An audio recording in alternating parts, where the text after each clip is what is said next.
et j'aimais taper, et j'aimais te retaper. Tu dégages la maison, je te veux plus ici, tu peux aller te suicider. J'en ai rien à, pardon du terme, mais j'en ai rien à foutre. Presque comme ma femme, malheureusement. C'est l'héroïne qui a été ma compagne. Il parlait exactement de ce que je vivais dans ma vie. C'est comme si le pasteur connaissait ma vie. Bonjour à tous, je m'appelle Yvan Dudin, j'ai 29 ans, j'ai fait à peu près une dizaine d'années dans la drogue, et 6 ans à peu près dans l'héroïne. Et aujourd'hui, Dieu m'a transformé et il m'a accordé une famille avec des enfants. Et ceci est mon histoire. J'ai grandi du coup à Le Soc, dans la Gruyère, en Suisse, dans une famille, on peut dire atypique, on me dira, toutes les familles sont atypiques, ce qui est pas faux.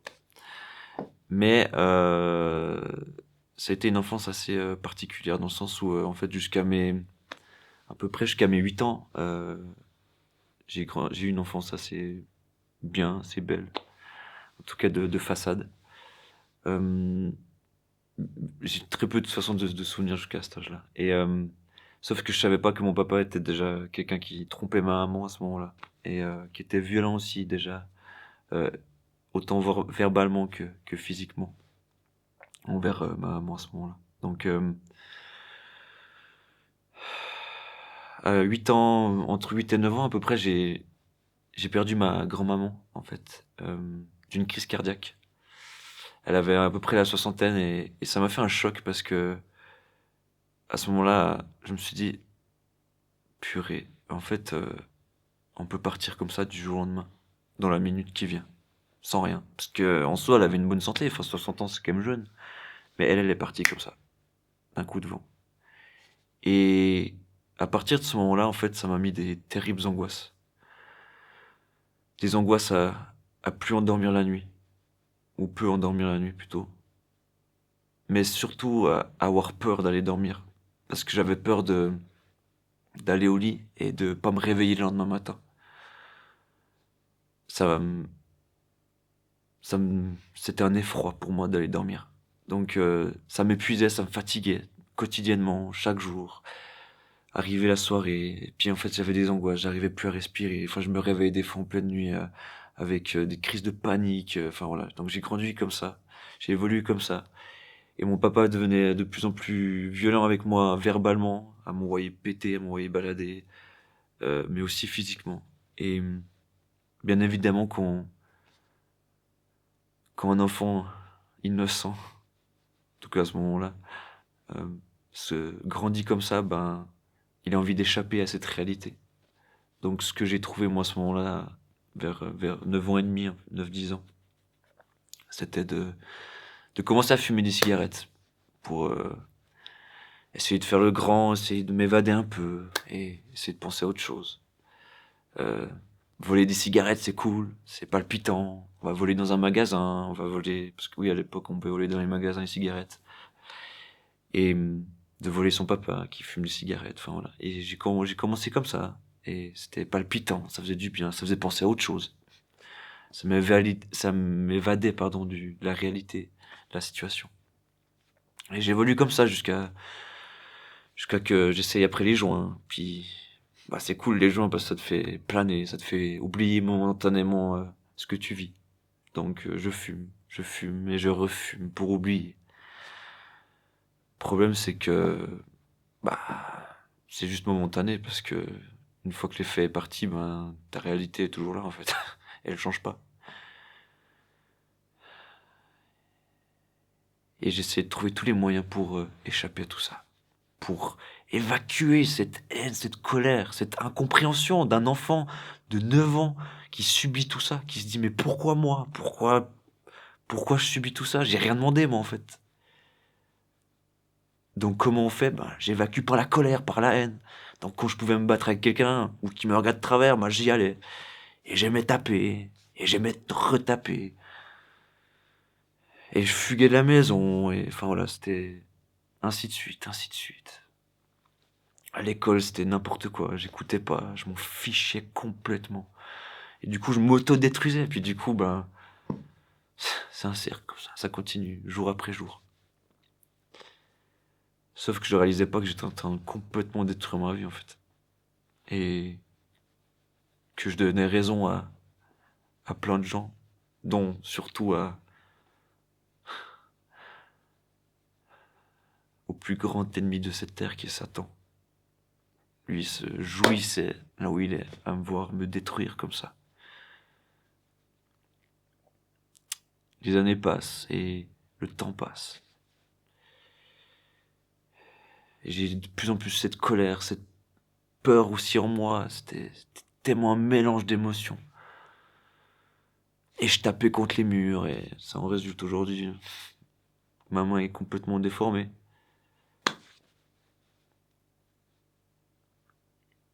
Mais voilà, j'essaie de trouver ce que je pouvais pour évacuer ce que j'avais à l'intérieur de moi. Le problème, c'est qu'avec la colère comme ça, ben, c'est comme la drogue en fait. C'est momentané.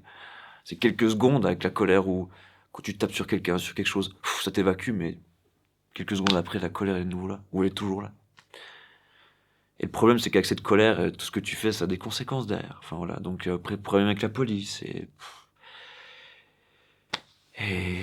problème en tant que mineur, enfin voilà, souvent au poste de police, et puis mes parents qui voient ça, et voilà. Et ma maman qui comprend pas, parce que savait pas exactement ce qui se passait à la maison, parce qu'en fait, dans cette période entre mes 10 et 14 ans, ils ouvraient un restaurant.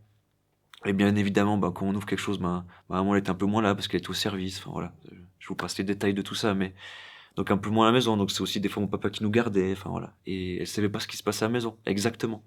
Elle savait pas que mon papa était violent aussi avec moi en fait. Et vers 13-14 ans, du coup, on me met à Marsens dans ma prison. Euh, c'est c'est c'est un hôpital psychiatrique, mais quand on a 13-14 ans, on est des gamins, on est des enfants, et quand on vous met dans une chambre avec des barreaux, ben c'est une prison, hein, quand on vous coupe la liberté comme ça. Et en fait, ça a déclenché en moi encore plus de haine, encore plus de violence, encore plus, toujours plus. De la révolte, ben je me dis, mais en fait, je suis pas aimé. À quoi je sers sur cette terre? Et en fait, je continue comme ça, j'avance comme ça. Je, je fais quelques semaines à Marsens. Et je sors de là-bas, donc je vous rappelle, j'ai à peu près 14 ans. Et je rentre à la maison et je me rappellerai toujours. Euh, J'arrive devant mon papa puis qui me dit en fait tu dégages. Et la figure paternelle, ben on le sait tous, hein, enfin maternelle aussi, mais je crois que paternelle c'est encore plus de rapport avec Dieu. Enfin. Mais qui te dit ça, ben déjà avec tout ce qui s'est passé avant, qui dit mais tu dégages la maison, je te veux plus ici, tu peux aller te suicider. J'en ai rien à, pardon du terme, mais j'en ai rien à foutre, tu peux être suicidé, voilà, ce qu'il m'a dit. Bah, quand t'entends ça de celui qui t'a donné la vie sur Terre, enfin, qui a été utilisé par Dieu pour donner la vie sur Terre, ben, je peux pas exprimer ce que j'ai pu ressentir à ce moment-là, mais du désespoir, de la haine, de l'incompréhension totale. Donc, heureusement, à un moment, elle trouve la solution de m'emmener chez sa sœur. Donc, je fais quelques mois là-bas. Et à ce moment-là, je raconte tout à maman ce qui s'est passé, parce que, comme je vous disais avant, du coup, elle était pas au courant de tout. Et heureusement, j'ai eu l'appui de mes frères et sœurs, de ce qui se passait à la maison. Ça m'a fait vraiment du bien, ça a été vraiment quand même une période tellement compliquée. Du coup, je fais ces quelques mois chez ma tante, et quand ma maman, elle quitte mon papa, elle divorce de mon papa, ça a été terrible pour elle, parce que pour elle, c'était la famille, c'était un joyau, c'était toute sa vie, et elle voulait vraiment avoir qu'un mari, et sa petite famille, son petit cocon, et puis voilà, c'était tout pour elle. Donc ça a été un désespoir total d'en arriver là. Mais voilà, pour protéger son et ses enfants, elle a pris cette dure décision. Et du coup, je suis retourné habiter chez elle, puis on peut se dire à ce moment-là, bah c'est cool, du coup on pourra se reconstruire petit à petit. Mais non, parce que je crois vraiment que Dieu nous a créés ayant besoin d'une figure paternelle, en tout cas pour une période. Et, et en fait, je l'ai réalisé des années plus tard, mais j'en voulais terriblement à un moment de qu'elle ait rien vu de ce qui se passe à la maison, qu'elle ait même pas cherché à comprendre, je pense. À ce moment-là, je le comprenais pas. Mais de cette colère envers ma maman, du coup, quand j'ai réhabité chez elle vers à peu près 16 ans, 15, non, 15, 16 ans, eh ben, je lui fais la misère. J'étais hyper violent avec elle. Euh, je faisais ce que je voulais. Je sortais tout le temps. J'étais tout le temps avec mes potes. Parce que mes potes, c'était ma famille. Voilà, j'ai encore les séquelles de mon passé. Des tatouages de potes. Et pour moi, c'était tout. J'aurais pu me donner corps et âme pour mes amis. Et en fait, ça me faisait du bien à ce moment-là parce que c'était la famille que je m'étais créée. Et j'aimais bien, je pouvais un peu l'idée. On était des petits gangs là, des petits machins. Ça faisait du bien. Mais sauf que derrière, je faisais du mal. Du mal à une mère qui a tout donné pour moi. Qui priait. Parce que oui, heureusement, elle croyait en Dieu. Alors pas la même chose qu'aujourd'hui. Et je le dis ça dans le bon sens. Parce qu'elle n'avait pas la relation aussi profondément ancrée en Jésus qu'elle l'a aujourd'hui. Mais elle priait quand même pour moi. Et je crois que c'est vraiment la première part de ce qui m'a sauvé aujourd'hui. C'est la prière, mes amis. Et ça, je veux vraiment quand même le pointer du doigt. Parce que des fois, on peut minimiser la prière. Ou des fois, on peut se lasser. Parce que les prières sont... Après des années de prière pour tel ou tel sujet, on peut se lasser. Ou être déçu. Mais si ça peut vous rassurer, ma maman, elle a prié pendant, je pense, plus de 10 ans. Quand elle a vu son fils, année après année, s'enfoncer. Parce que c'est pas la fin de mon témoignage. Mais elle a persévéré. Et aujourd'hui, ben, je suis qui je suis par la grâce de Dieu. Je fais un petit récapitulatif. Donc voilà, je de plus en plus violent avec ma maman. Et du coup, je quitte l'école à 15 ans, j'arrête. Je finis pas mon école. Je commence un apprentissage. Bien évidemment, comme vous en rendrez compte, c'est une catastrophe. Parce que, bah, étant pas du tout stable dans ma tête et dans mon cœur, bah, je fais tout vaciller. Et ça va jusqu'à mes 18 ans. Et à 18 ans, je rencontre celle qui va me mettre un high kick dans la tête pour finir un peu tout ce qui s'est passé jusqu'à maintenant. C'est celle que je peux présenter presque comme ma femme, malheureusement. C'est l'héroïne qui a été ma compagne pendant plusieurs années. Parce que ouais, j'étais une dizaine d'années dans la drogue. Et c'est elle qui m'a mis à terre. Ouais. Parce que l'héroïne, en fait, on en prend une fois. Et souvent, après une fois, ben, ton corps s'est déjà habitué, puis t'as les manques physiques qui commencent. Puis quand les manques physiques commencent, ben, c'est comme la nourriture ou que tu en as besoin tous les jours. Ou plutôt même comme l'eau que tu as besoin de tous les jours pour vivre. Et ben l'héroïne, t'en as besoin de tous les jours pour vivre aussi. Parce que si t'en as pas, ben t'as les manques physiques qui commencent. Et puis tu peux en mourir si t'as pas parce que ton cœur peut s'arrêter. Enfin, voilà, c'est un cercle vicieux. Donc, bien évidemment, quand tu entres dans ce cercle vicieux, ben, tu dois tout faire pour avoir ton argent tous les jours.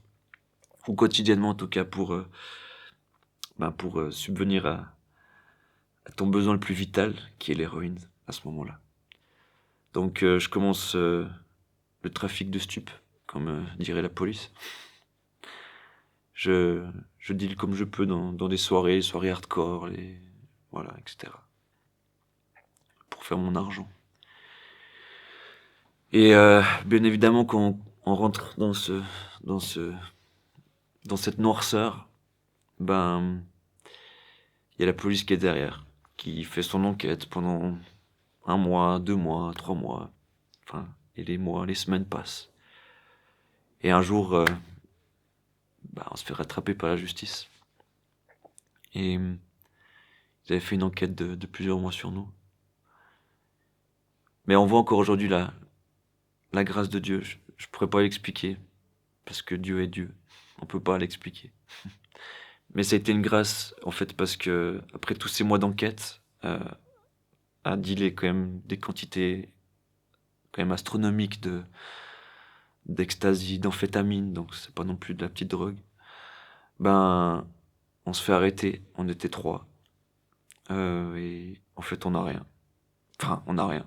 Si, on a des choses, mais rien comparé à ce qu'on aurait dû avoir. J'ai pas de prison, alors que je suis déjà connu des services de police comme Rome. Enfin, dans le sens pour dire que j'étais connu, quoi. Vu que Rome est connu. Et, et la police décide quand même de rien faire.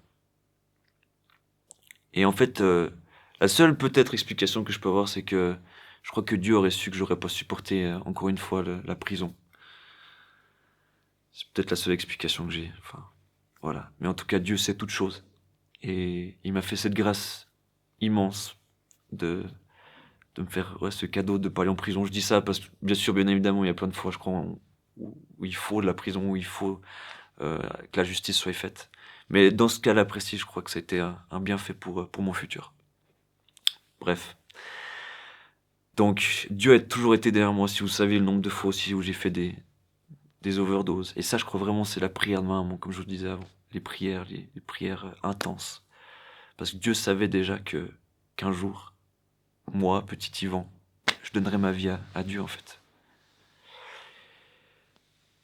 Donc, voilà, le temps passe et ma maman me disait assez régulièrement mais viens à l'église, ça te fera du bien. Puis moi, j'étais là, mais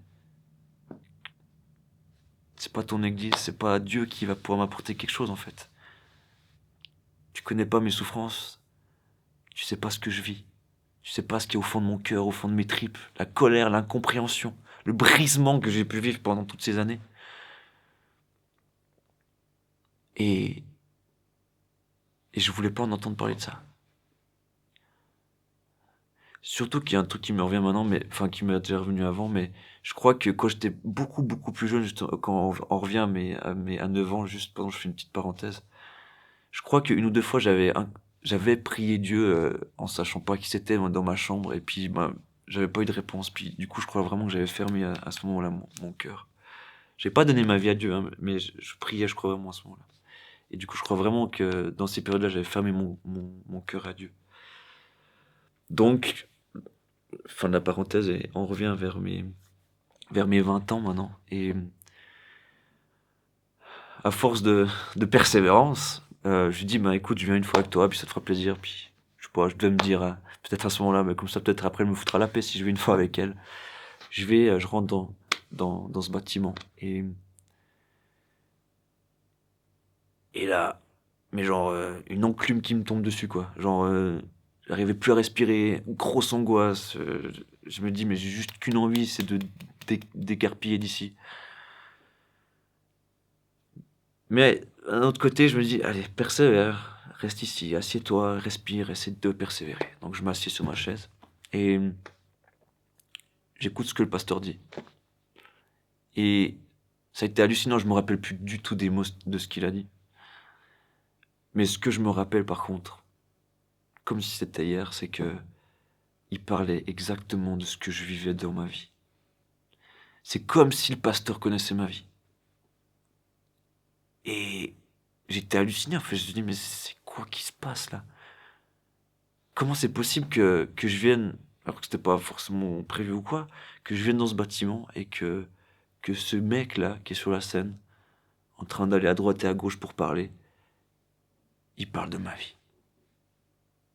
Donc ça m'a interpellé. À ce moment-là, ça m'a vraiment interpellé. À la fin de, de, de, de, de ce qu'il parlait, il propose de venir devant pour qu'on prie qu'il prie pour les personnes qui veulent venir devant, quoi. Et qui ont envie de faire un pas de plus avec Jésus.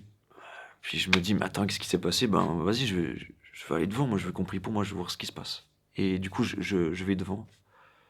Il prie pour moi et je fais mon pas de foi, je fais mon pas avec Jésus. Sans comprendre du tout, je crois, ce qui se passait réellement, pour être honnête. Je donne ma vie, mais je crois vraiment sans réaliser. Ça a été tellement vite, enfin là, c'était en une fois, voilà.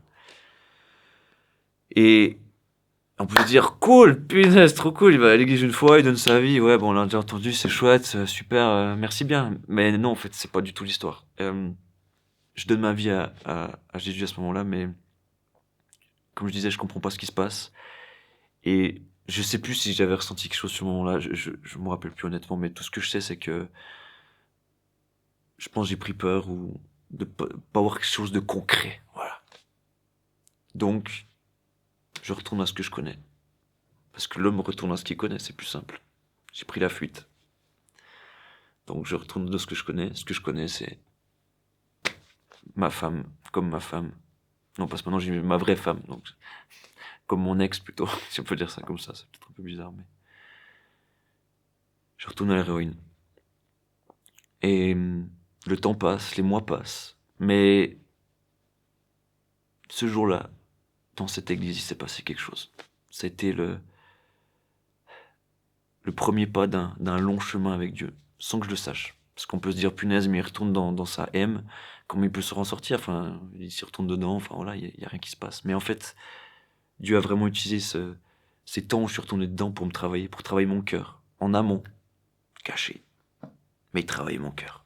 Parce que plus ça avançait, le temps, les mois, les semaines, les années, et plus je comprenais des choses, ou je m'interpellais sur des choses, et plus j'avais envie vraiment de m'en sortir de ce cercle vicieux infernal. Parce qu'en fait, on réalise pas, mais quand c'est quotidiennement, après j'ai eu un substitut et tout, mais on doit prendre tous les jours, on doit avoir tous les jours notre dose, parce que sinon on est mal. Et tous les matins, je me levais avec le commencement des manques. Donc c'est transpirer, c'est de la fièvre, c'est mal au ventre, en fait c'est un début de fièvre. Et, quand c'est tous les matins comme ça, c'est terrible. Et en fait, plus tu laisses aller dans les heures de la journée ton manque, donc si t'as pas tout de suite ton héroïne, plus les manques deviennent grands, plus ils deviennent gros. Et vous savez, quand vous êtes malade, quand vous avez 40 de fièvre, je sais pas si vous êtes déjà eu, mais c'est 4 ou 5 fois pire que ça, en fait. T'as envie de te prendre la tête et puis te, te râper la tête contre les murs, tellement que c'est prenant les manques de l'héroïne. C'est insoutenable, quoi.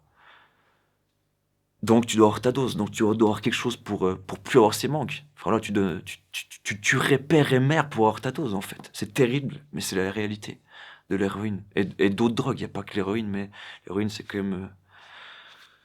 voilà, c'est quand même un bon level, quoi. Et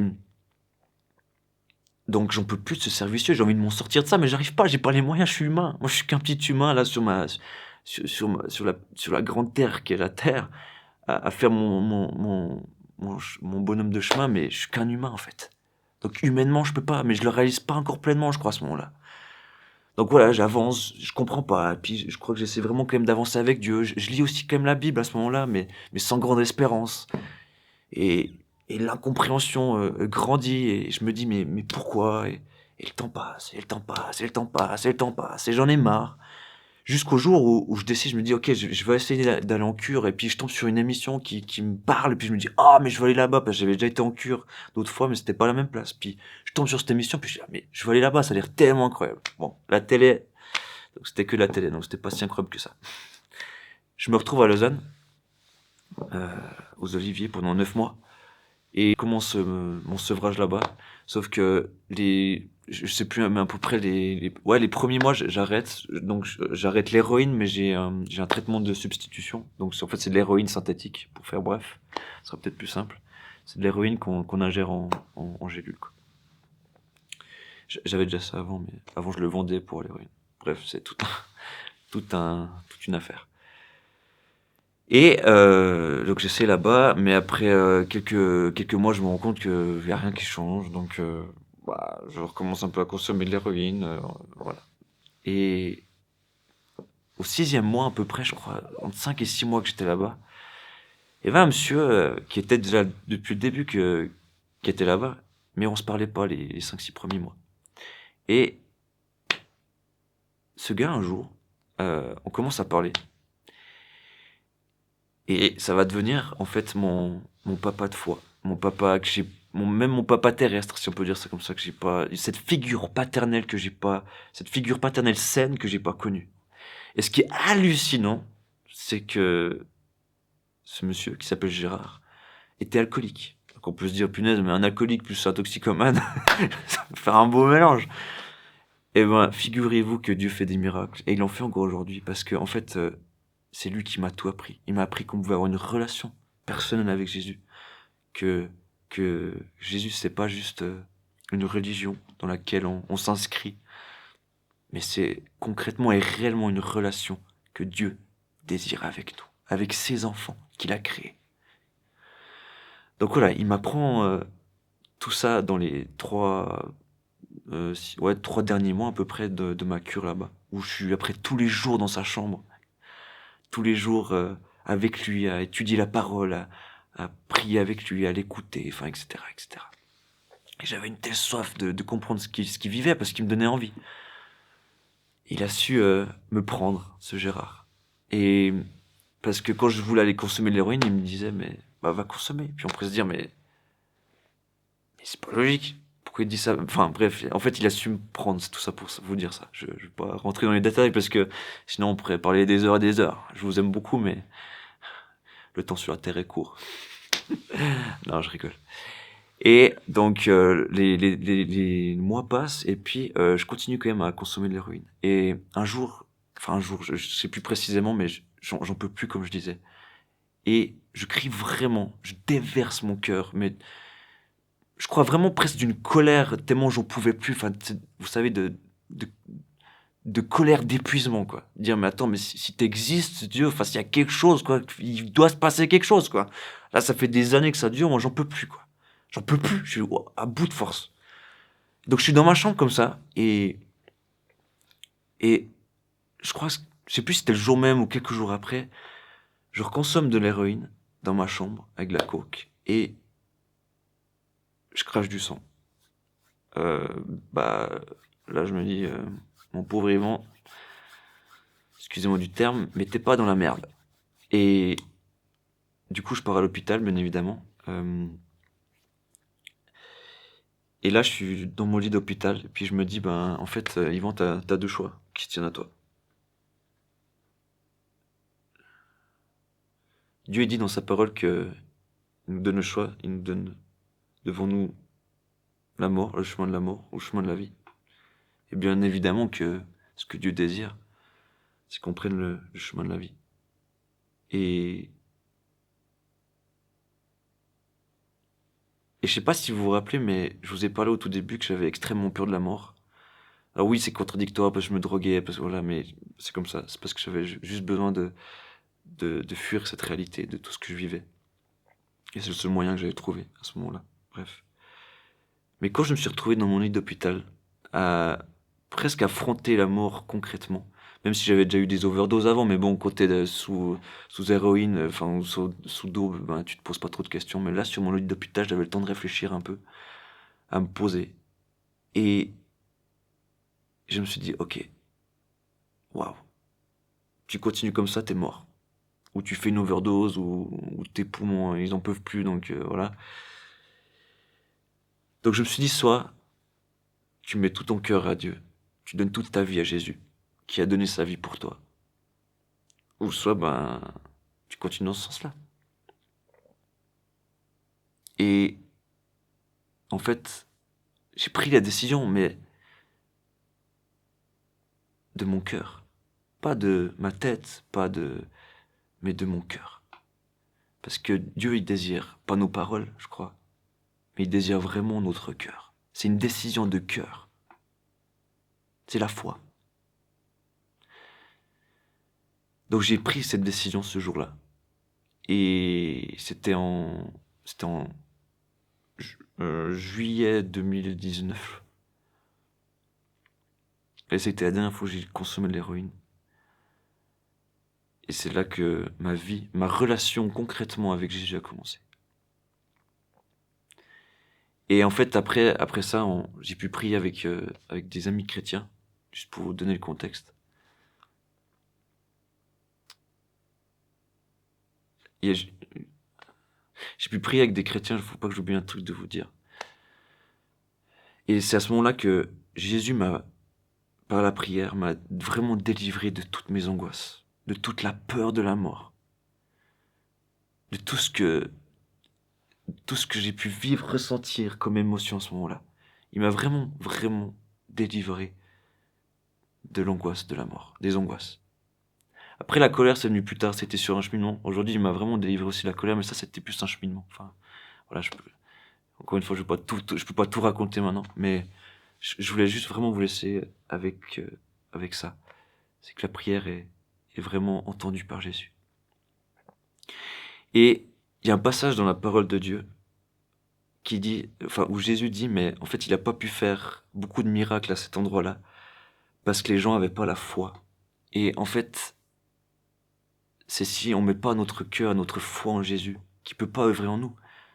Parce que ce que Jésus désire, c'est pas, comme je disais avant, qu'on prie juste avec nos mots, juste avec des paroles, mais il désire vraiment la clé de notre cœur. Lui, il vient toquer à la porte, c'est dit dans la parole. Et c'est à nous d'ouvrir la porte. Il peut rien faire sans nous, sans notre accord. C'est incroyable. Mais parce qu'il nous a laissé la liberté, en fait. Donc plusieurs fois, on peut dire, mais pourquoi il y a ci dans le monde? Pourquoi il y a ça? Alors déjà, les voies du Seigneur sont pénétrables, c'est sûr et certain. Mais c'est aussi et souvent, je crois, parce que notre cœur est fermé à Dieu. Et on peut dire des mots, mais pas le penser dans notre cœur. On peut dire, mais Dieu transforme-moi, mais dans notre cœur, on ne le pense pas. Alors je vous invite, mes amis, à pouvoir ouvrir votre cœur, parce que Dieu est amour. Mais Dieu est un Dieu saint aussi. Et c'est pour ça qu'il a envoyé son fils Jésus. C'est pour ça qu'il s'est fait homme, qu'il était pleinement homme, pleinement Dieu. Parce que il peut pas se mélanger au péché. Dieu ne peut pas se mélanger au péché. C'est comme ça. Il est Dieu, il est pur, il est saint, il est parfait. Donc, de tous ces péchés, il a dû se passer quelque chose. Parce qu'on est tous pécheurs. On a tous péché. Et on peut se dire, oh, mais moi, j'ai jamais volé, j'ai jamais tué quelqu'un, j'ai jamais vendu de la drogue, j'ai jamais, je sais pas quoi. Mais tu as certainement déjà eu des mauvaises pensées envers une femme, ou regarder la pornographie, ou avoir eu de la haine envers quelqu'un, ou voilà, enfin on peut... Et ça c'est un péché. On est tous pécheurs. C'est comme ça. On peut pas l'éviter. Ça c'est une réalité. Par contre, ce qu'on peut éviter, c'est de passer l'éternité dans le Hades, dans le feu, loin de la présence de Dieu. Je crois que c'est dit comme ça. Et comment on peut faire ça? Parce que le temps, il passe, mes amis. Le temps, il passe. Que vous le vouliez ou non, c'est comme ça. Et on peut vivre un jour sur cette terre, ou 100 ans, ou un peu plus même. Mais on n'en sait rien. Il n'y a que Dieu qui sait. Donc tu peux pas te dire, ouais, je regarderai plus tard, j'ai le temps, je suis jeune, j'ai 18 ans, je regarderai quand j'en aurai 50. Parce que t'en sais rien. Je te le souhaite pas, mais demain, tu peux te faire shooter par une voiture. Ce que je te souhaite pas du tout. Mais on ne sait pas de ce qui est fait demain. Alors je t'invite à réfléchir maintenant et pas demain. Pose ton téléphone. Médite, réfléchis sur la vie. La vie est tellement courte. Il est dit dans la parole de Dieu, dans la Bible, qu'il est donné à l'homme de mourir une seule fois. Et après cela vient le jugement. Donc, médite sur tout ce qui se passe ici, sur tout ce qui se passe ici-bas. Parce qu'une fois que tu es passé de l'autre côté, mon ami, c'est trop tard. Tu ne pourras pas revenir en arrière. Donc je t'en supplie, prends la bonne décision. Prends la décision, moi, de chercher à comprendre tout ce qui se passe ici-bas. Tu vois pas que tout est fait aujourd'hui pour nous distraire, que tout est fait pour que l'humain, ne réfléchisse plus. Pose-toi un moment, regarde autour de toi. Crie de ton cœur à Dieu. Tu verras qu'il répondra. Mais crie avec ton cœur, pas simplement avec tes paroles.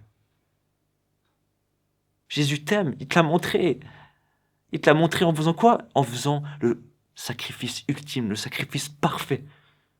De donner sa vie pour toi. Et ne viens pas dire qu'il l'a fait pour tout le monde. Il l'aurait fait. Il aurait dû le faire que pour toi, il l'aurait fait aussi. Il a versé son sang qui est la vie. Mais comment il a fait ça? Il a dû vivre cette vie parfaite pendant 33 ans. Il était parfait. Il est toujours parfait. Mais je veux dire, sur la terre, il a été aussi parfait. Il a vécu cette vie parfaite de 33 ans, de misère, où lui aussi il a souffert. Pendant ces 3 années de ministère, où il s'est fait huer, il s'est fait cracher dessus, il a eu tout ce qu'on peut même pas imaginer. Mais surtout, il a porté tous les péchés du monde sur ses épaules, sur lui, sur son corps, sur son âme, sur cette croix de Golgotha. Et il l'a fait pourquoi? Il l'a fait par amour. Il aurait pu nous laisser dans notre haine. Il aurait pu nous laisser. Parce que c'est nous la faute. C'est l'homme. Parce que l'homme est rebelle. L'homme il aurait pu. Mais il l'a pas fait. Parce qu'il t'aime. Toi qui es derrière cette caméra.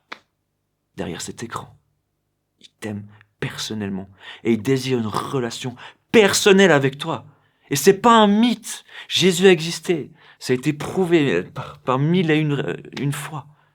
Il y a eu plus de 500 témoignages, même des choses hors bibliques qui prouvent que Jésus a existé. Donc Jésus est réel, mes amis. On ne peut pas nier. Et non seulement il est réel, mais il est là pour avoir une relation avec toi. Alors je t'encourage à